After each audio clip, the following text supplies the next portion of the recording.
Uno de los textos bíblicos más maltratados y más malinterpretados por los cristianos conservadores y fundamentalistas de la actualidad está en el Antiguo Testamento y es Malaquías 3:10. Traigan mis diezmos y haya alimento en mi casa y pruébenme en esto, dice el Señor, si no abriré la ventana de los cielos y derramaré bendiciones hasta que sobreabunde.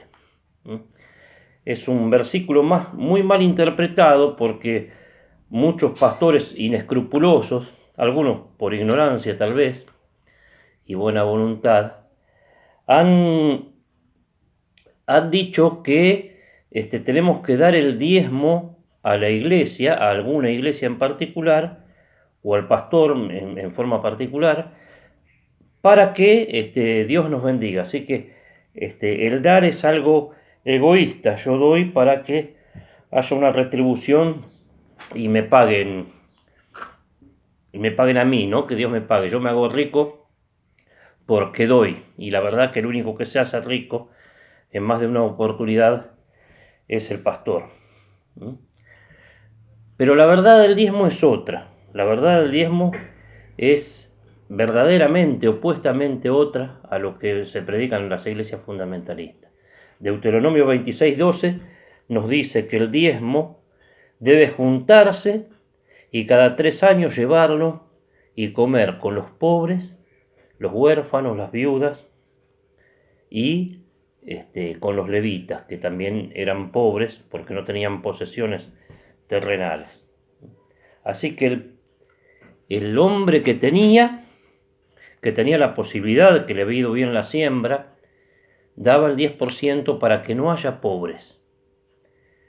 Ese versículo, derramaré las bendiciones hasta que sobreabunde, es un versículo que nos está diciendo no que yo personalmente me voy a enriquecer, sino que no va a haber pobreza en el pueblo, porque ese diezmo que daba nada más que aquel que le había ido bien en sus cosechas o en sus negocios cada 3 años, no es nada más ni nada menos que lo que hoy le podríamos llamar el impuesto a las riquezas.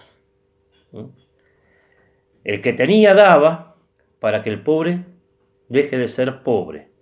Una justa distribución y redistribución de las riquezas. Si a alguno le ha ido mal en sus trabajos, si una sequía no permitió la cosecha de trigo, recordemos que en esa época que fue dado estos versículos, la economía era de subsistencia y por ahí en un año alguien había sembrado trigo y le había ido mal en la siembra, en la cosecha, y quedaba empobrecido para todo un año más.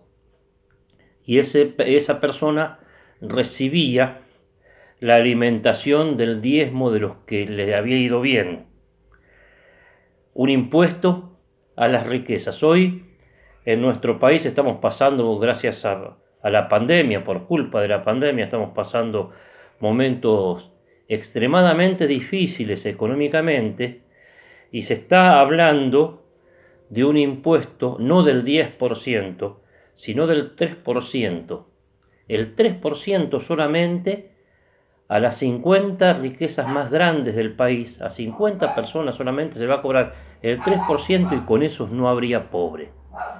Y no solamente no habría pobres, que todo el mundo tendría un sueldo y no habría desnutrición, ni hambre, ni miseria en el país, sino que eso genera una economía que va creciendo y creciendo por cuestiones lógicas. Si el almacenero de la esquina de mi casa vende 100 litros de leche por día y yo no le puedo comprar, pero ahora que han de redistribuir las riquezas, yo puedo ir y comprarle, ya no va a vender más 100 litros, va a vender 120, se van a necesitar más tambos, se va a necesitar más trabajo y la industria sola va a ir creciendo y el país solo va a ir eliminando la pobreza con un simple 3% de impuesto a las 50 riquezas más grandes del país.